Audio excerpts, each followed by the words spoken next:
అది ఒక శనివారం సాయంత్రం. అర్జున్, విక్రమ్, సానియా మరియు దివ్య చిన్ననాటి స్నేహితులు. సాఫ్ట్వేర్ ఉద్యోగాలు చేస్తున్నా సాహసాలంటే వాళ్లకి పిచ్చి. ఈసారి వాళ్ల ప్లాన్ కొంచెం విచిత్రమైనది. ఓ మారుమూల ప్రాంతంలో కొత్తగా పెడుతున్న మొబైల్ నెట్వర్క్ను టెస్ట్ చేయడం. అర్జున్ ఎప్పుడూ కొత్త టెక్నాలజీల మీద భలే ఆసక్తి చూపిస్తాడు. అతని ప్రోత్సాహంతోనే ఈ ట్రిప్ ప్లాన్ చేశారు.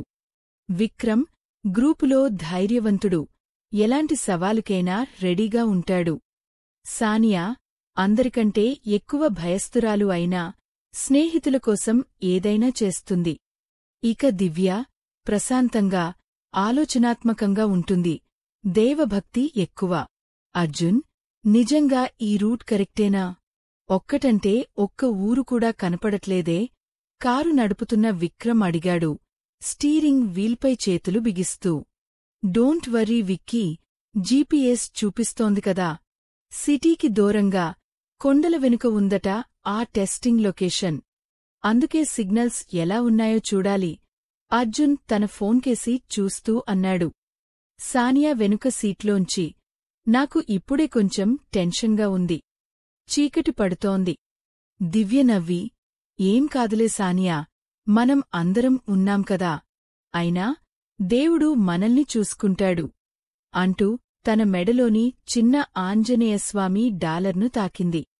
వాళ్ల కబుర్లలోనే సూర్యుడు కొండల వెనుక పూర్తిగా మాయమైపోయాడు.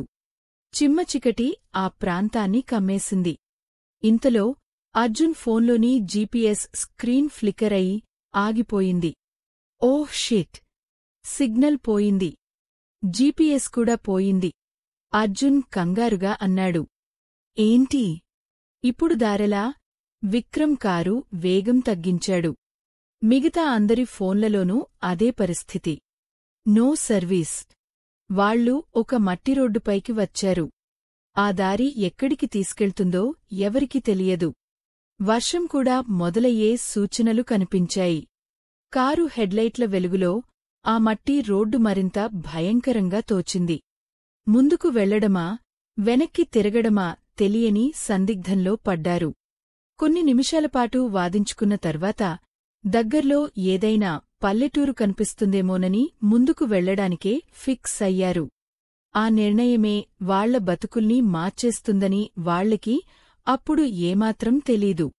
వాళ్ల ప్రయాణం ఇప్పుడు అడ్వెంచర్లా లేదు, ఏదో తెలియని ప్రమాదంలోకి అడుగుపెడుతున్న ఫీలింగ్. సుమారు అరగంట ప్రయాణం తరువాత దూరంగా కొన్ని మినుకుమినుకుమంటున్న దీపాల వెలుగులు కనిపించాయి. ఆశతో అటువైపే కారు పోనిచ్చాడు విక్రమ్. అదో చిన్న పల్లెటూరు. ఊరి పొలిమేరల్లో ఒక పాతకాలపు రాతి బోర్డు కనిపించింది. దానిపై అక్షరాలు చెరిగిపోయి ఉన్నాయి. కాని చింతకుంటపల్లి అని అస్పష్టంగా చదవగలిగారు. కారు ఊళ్ళోకి ప్రవేశించింది. ఇరుకైన వీధులు, పక్కపక్కనే ఉన్న మట్టి ఇళ్ళు. కాని ఎందుకో తెలియని ఓ వింత నిశ్శబ్దం ఆ ఊరిని కమ్మేసింది. ఒక్క మనిషి కూడా కనిపించలేదు.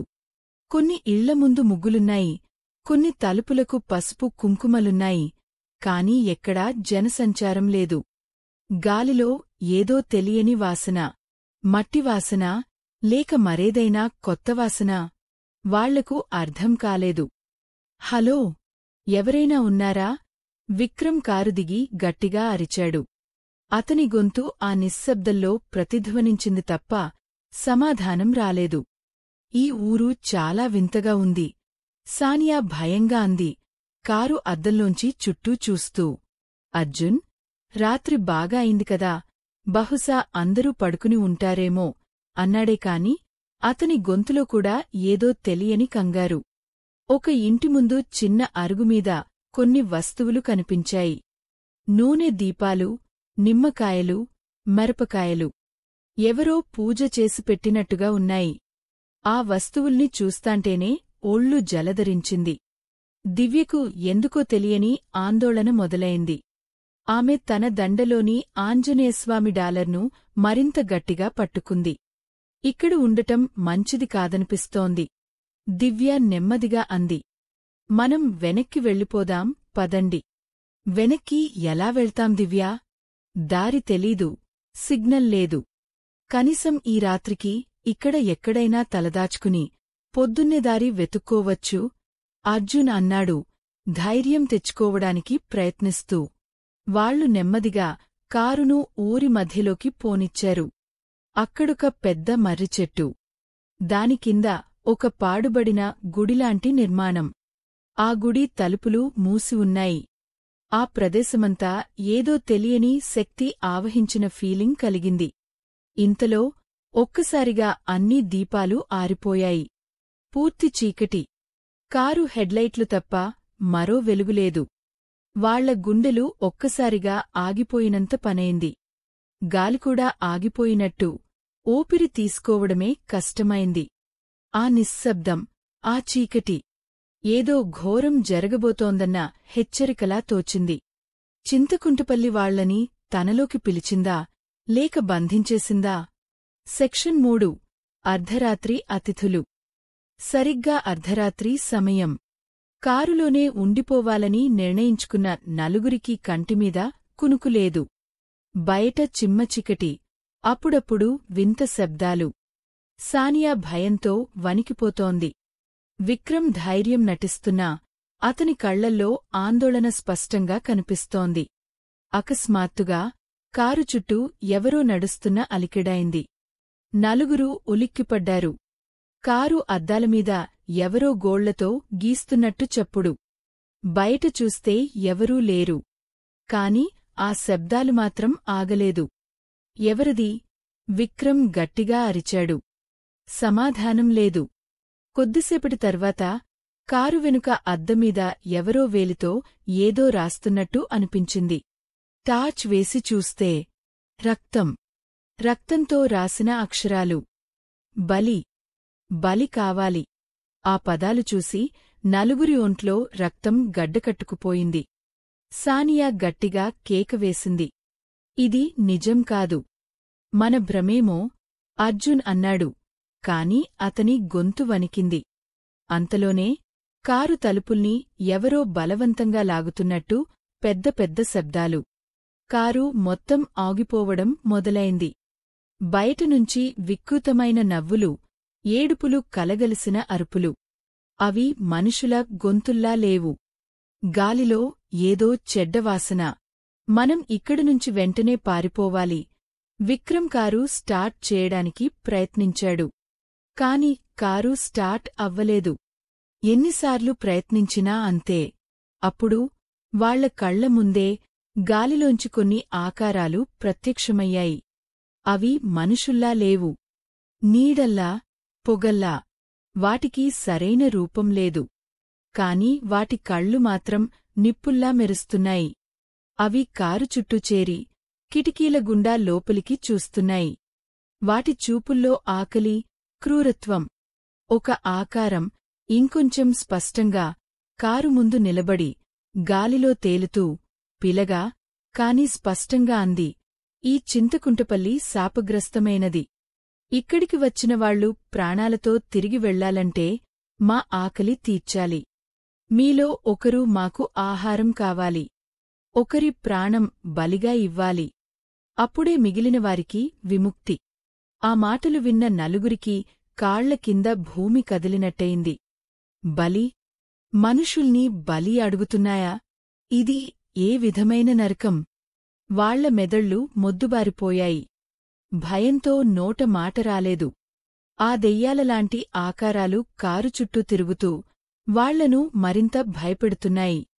ప్రతి క్షణం ఒక యుగంలా గడుస్తోంది.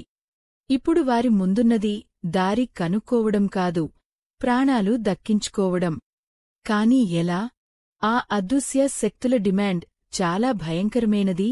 ఒక ప్రాణం కావాలి. ఆ భయంకరమైన ప్రకటన తర్వాత కారులోపల నిశ్శబ్దం రాజ్యమేలుతోంది. ప్రతి ఒక్కరి గుండె చప్పుడు వారికి స్పష్టంగా వినిపిస్తోంది.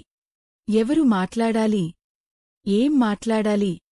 ఆ దుష్టశక్తుల డిమాండ్ వాళ్లని నిలువునా వణికించేసింది. అర్జున్ గొనుక్కున్నాడు. ఇదంతా అబద్ధం. మనల్ని భయపెట్టడానికే ఇదంతా. కాని అతని మాటల్లోనూ ధైర్యం సున్నా. సానియా ఏడుపు ఆపుకోలేకపోయింది. నాకు చచ్చేంత భయంగా ఉంది. ఇక్కడినుంచి ఎలాగైనా పోదాం. ప్లీజ్ ఏదైనా చేయండి. విక్రమ్ చేతిని గట్టిగా పట్టుకుని అంది. విక్రమ్ నిస్సహాయంగా చూశాడు.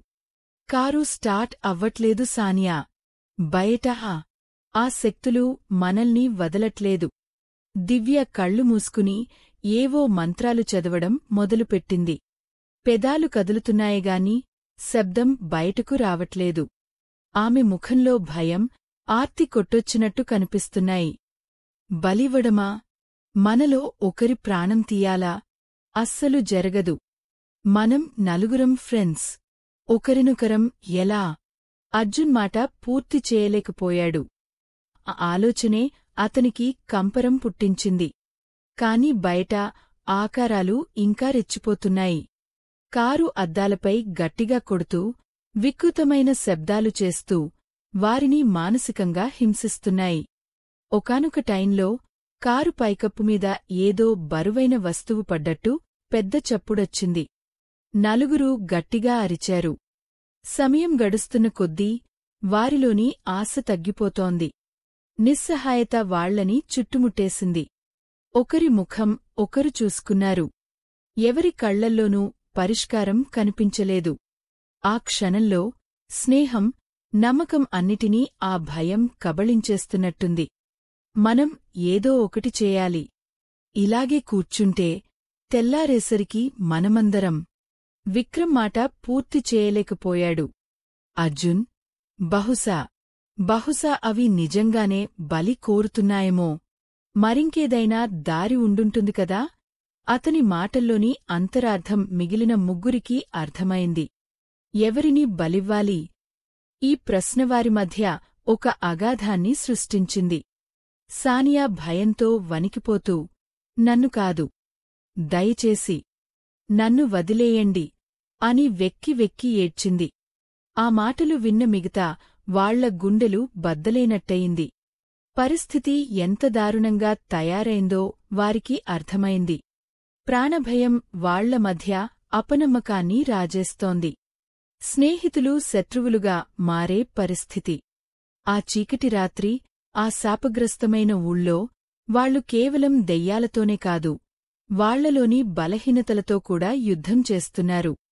ప్రాణాలతో బయటపడాలన్న ఆశ, ఒకరినొకరు కాపాడుకోవాలన్న నైతిక బాధ్యత మధ్య వారు నలిగిపోతున్నారు.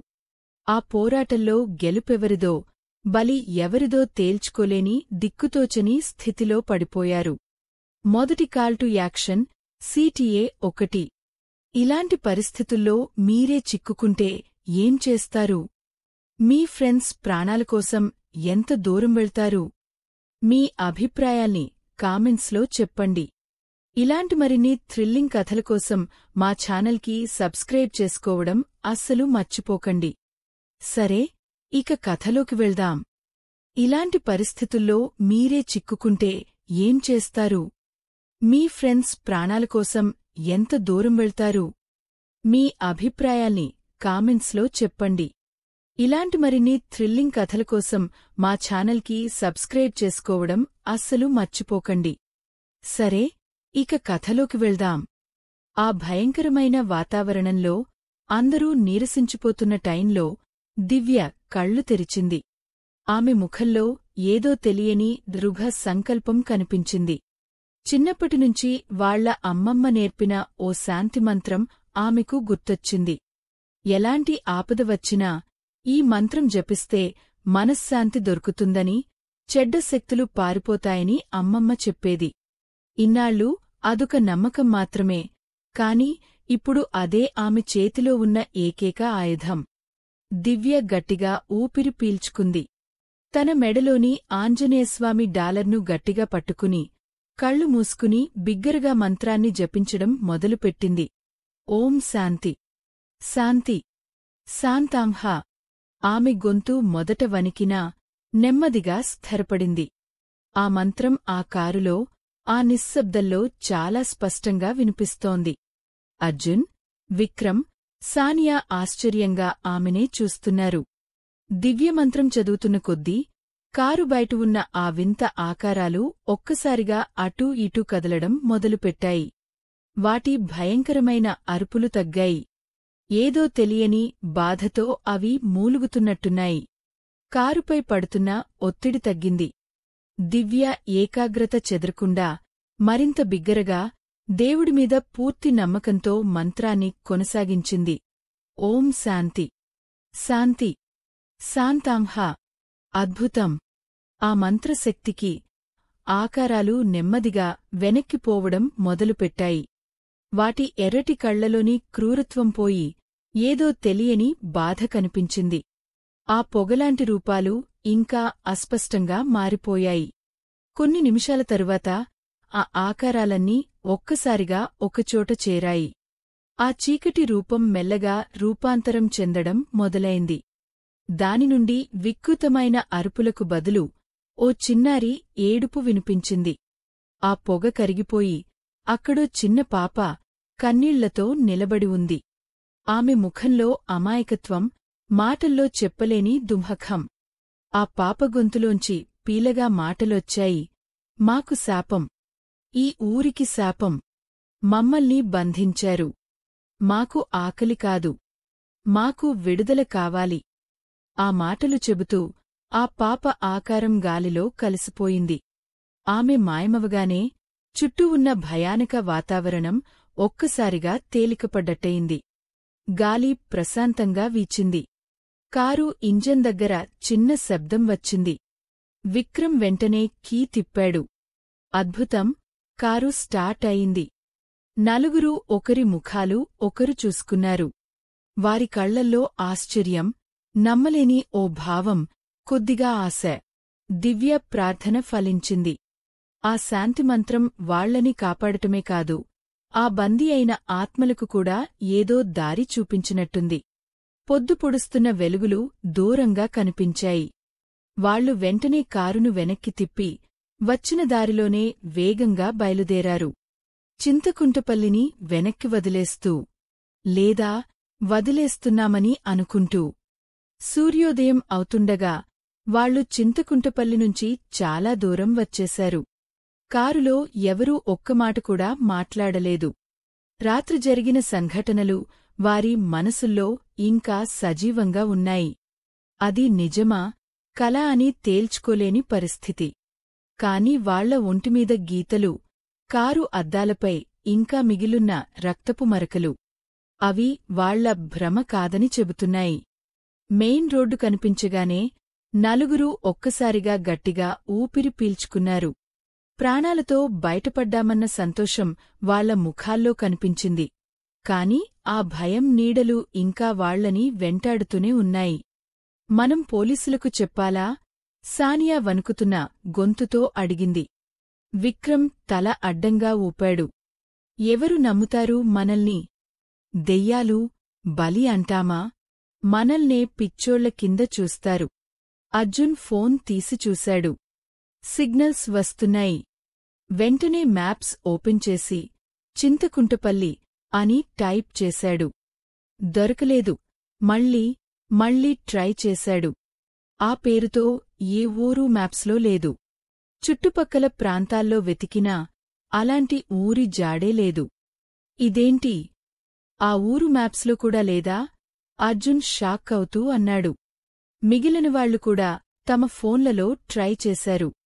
Same result. చింతకుంటపల్లి అనే ఊరు ఎక్కడా మ్యాపుల్లో కనీసం దాని పేరే లేదు. వాళ్లు రాత్రంతా గడిపిన ఆ ఊరు ఇప్పుడు కేవలం వాళ్ల భయంకరమైన పీడకలగా మిగిలిపోయింది. కొన్ని గంటల ప్రయాణం తర్వాత వాళ్లు సిటీకి చేరుకున్నారు. ఎవరింటికి వాళ్లు వెళ్లిపోయారు. కాని ఆ రాత్రి వారిని ప్రశాంతంగా నిద్రపోనివ్వలేదు. మరుసటిరోజు అర్జున్ తన ఫోన్లోని ఫోటోలు చూస్తున్నాడు. ట్రిప్ మొదలైనప్పటినుంచి కొన్ని ఫోటోలు తీశాడు.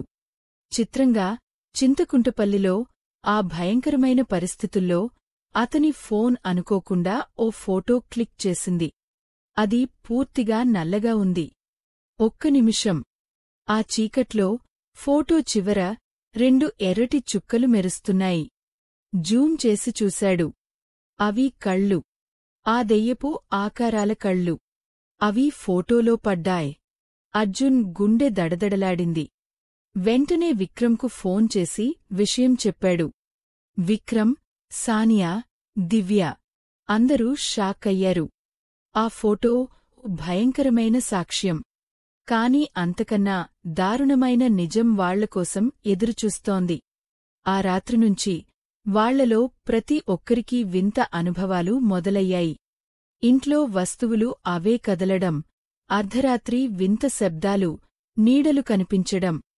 దివ్య ఓరోజు పూజ చేస్తుంటే అద్దంలో తన వెనుక ఓ నీడ కదిలినట్టు అనిపించింది. సానియాకు తరచూ ఎవరో తన పేరు పెట్టి పిలుస్తున్నట్టు భ్రమలు. విక్రమ్ కారులో ఒంటరిగా వెళ్తున్నప్పుడు వెనుక సీట్లో ఎవరో ఉన్న ఫీలింగ్. వాళ్లకు నెమ్మదిగా అర్థమైంది. చింతకుంటపల్లి శాపం ఆ ఊరితోనే ఆగిపోలేదు. అది వాళ్లను అంటిపెట్టుకునే వచ్చింది. ఆ ఫోటోలోని ఎర్రటి కళ్ళు కేవలం ఓ జ్ఞాపకం కాదు. అవి వాళ్లని ఇంకా చూస్తున్నాయనడానికి గుర్తు. ఆ ఊరినుంచి వాళ్లు ప్రాణాలతో బయటపడి ఉండొచ్చు, కాని ఆ శాపం నుంచి వాళ్లకి ఇంకా విముక్తి రాలేదు. ఆ భయం వాళ్లని వెంబడిస్తూనే ఉంది. బహుశా జీవితాంతం. సిగ్నల్ లేని ఆ ఊరి కథ అక్కడితో అయిపోలేదు. అది వాళ్ల జీవితాల్లోకి ప్రవేశించి ఇప్పుడే మొదలైంది.